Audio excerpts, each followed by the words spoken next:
एक बार की बात है, एक लड़की थी जिसका नाम सारिका था। सारिका 15 साल की लड़की है जो छुट्टियों में अपने गांव दादा दादी के घर घूमने जाती है।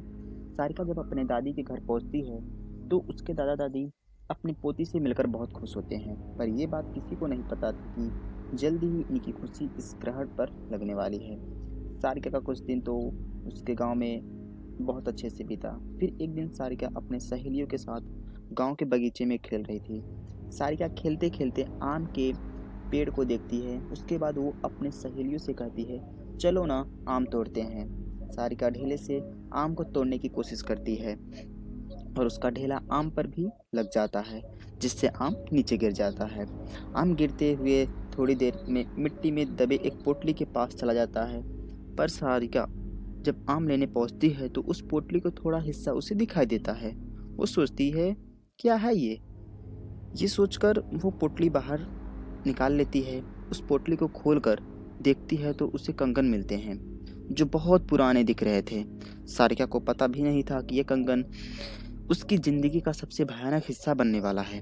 वो कंगन उसे अपने ओर आकर्षित कर लेती है, जिसकी वजह से वो कंगन अपने घर लेकर चली जाती है। घर आकर वो ये सारी बातें अपनी दादी को बताती है। वो कंगन भी दिखाती है। फिर दादी ने कहा फिर दादी ने जो कहा वो सुनकर सारिका डर से कांपने लगती है। दादी कहती है कि वो पोटली कोई आम पोटली नहीं है, वो एक चुड़ैल की पोटली थी। तुमने ये कंगन उस पोटली से निकाल कर उस चुड़ैल को गुस्सा दिला दिया है। वो तुम्हारे पास जरूर आएगी। सारिका डरते हुए दादी से बोलती है, मैं समझी नहीं दादी, वो क्यों और कैसे आएगी? दादी ने बोला, ऐसी ही पोटली में भटकते हुए आत्माओं को कैद करके जमीन में गाड़ दिया जाता है और तुमने उस पोटली को जमीन से निकाला है और उस कंगन भी तुम लेकर आई हो। तुम इन मनहूस कंगन के साथ उस चुड़ैल को भी अपने पीछे ले आई हो।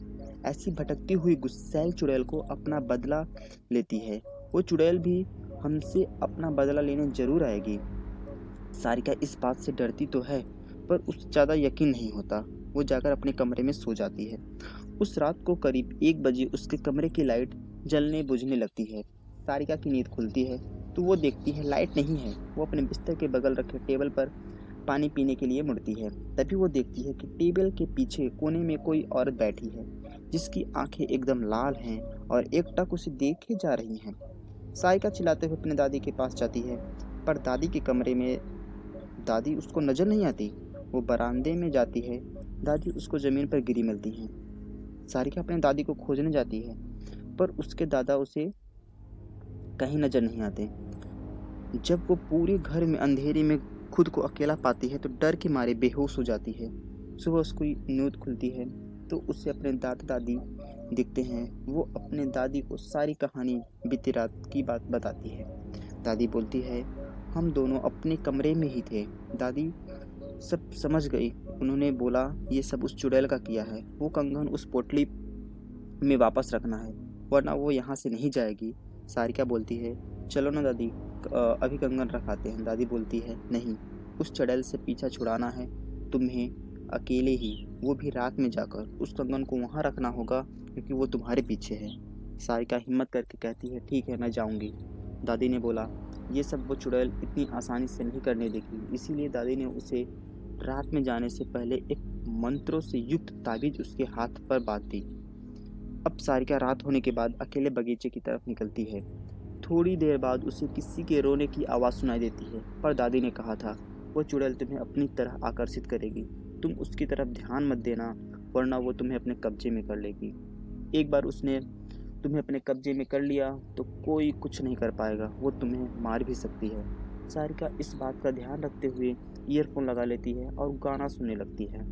तभी कुछ दूर जाने पर उसका मोबाइल काम करना बंद कर देता है। फिर भी वो चलती रहती है और उस पोटली के पास पहुंच जाती है। तभी उसे महसूस होता है कि पीछे कोई खड़ा है, पर दादी ने कहा था, उसकी तरफ मत देखना, और डर की वजह से पसीना से लथपथ हो जाती है। फिर वो हिम्मत करके फिर वो हिम्मत करते हुए उस पोटली को खोलकर उसके कंगन रखती है, जमीन में गाड़ देती है और आंखें बंद करके बहुत तेजी से वहां से भागती है। सीधी अपने घर आकर रुकती है। चुड़ैल से तो उसका पीछा छूट जाता है, पर वो इतनी डर जाती है दूसरे दिन ही वापस शहर अपने मम्मी पापा के पास चली जाती है। सारिका की ज़िंदगी का खौफनाक हिस्सा उससे वो आज भी सोचने पर डर जाती है।